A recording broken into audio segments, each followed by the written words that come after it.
June 15 മുതൽ KSRTC ordinary ബസ്സുകളിൽ സ്ത്രീകൾക്ക് സൗജന്യ യാത്ര. പ്രിയദർശിനി പേരിൽ പദ്ധതി പ്രഖ്യാപിച്ച മുഖ്യമന്ത്രി. KSRTCക്ക് ഉണ്ടാകുന്ന നഷ്ടം സർക്കാർ നികത്തും. ബസ്സിലെ ഓർഡിനറി സർവീസുകളിലെ ബസ്സുകളിൽ സൗജന്യ യാത്രാ സ്കീം ജൂൺ 15 മുതൽ നടപ്പിലാക്കുന്നതിന് അതിനുള്ള അംഗീകാരം നൽകാൻ വേണ്ടി തീരുമാനിച്ചു. സ്വകാര്യ ബസ് മേഖലയെ തകർക്കുമെന്ന ഉടമകൾ.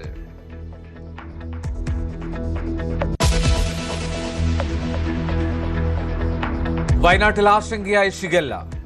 5 കുട്ടികൾക്ക് കൂടി ഷിഗല്ല സ്ഥിരീകരിച്ചു.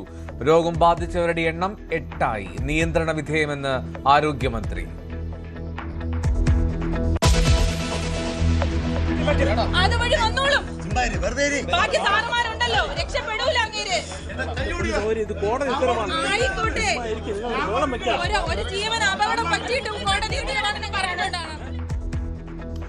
വധശ്രമ കേസിൽ അറസ്റ്റിലായ BJP കൗൺസിലർ സുഗതനെ പൂജപ്പുര ജയിലിൽ അടച്ചു.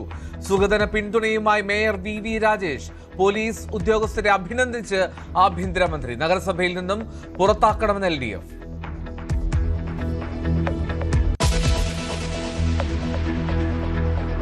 ലക്ഷ്മിപ്രിയക്കെതിരായ അൻസിബയുടെ പരാതിയിൽ കഴമ്പില്ലെന്ന് പോലീസ്. സ്റ്റേഷനിൽ ഉണ്ടായത് വാഗ്വാദം മാത്രം. ലക്ഷ്മിപ്രിയയുടെ പരാതിയിലും കഴമ്പില്ലെന്ന് റിപ്പോർട്ട്. ടിനി ടോമിനെതിരായിട്ടുള്ള പരാതിയിൽ നടപടി കൂടിയാലോചനകൾക്ക് ശേഷം. കോടതിയെ സമീപിക്കാൻ അൻസിബ.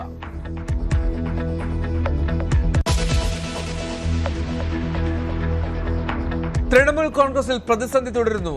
MP സുഷ്മിത ദേവ് രാജ്യസഭാ അംഗത്വം രാജിവെച്ചു. BJPയിലേക്ക് എന്ന സൂചന. അസം മുഖ്യമന്ത്രി ഹിമന്ത ബിശ്വ ശർമ്മയുമായി ചർച്ച നടത്തി.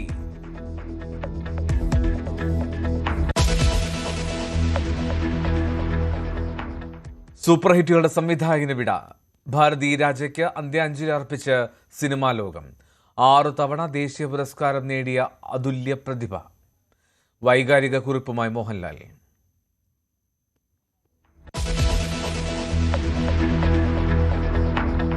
പശ്ചിമേഷ്യ വീണ്ടും സംഘർഷഭരിതം. US-ന്റെ F-35 യുദ്ധവിമാനങ്ങളുടെ ഹാങ്ങറുകൾ തകർത്തതായി IRGC.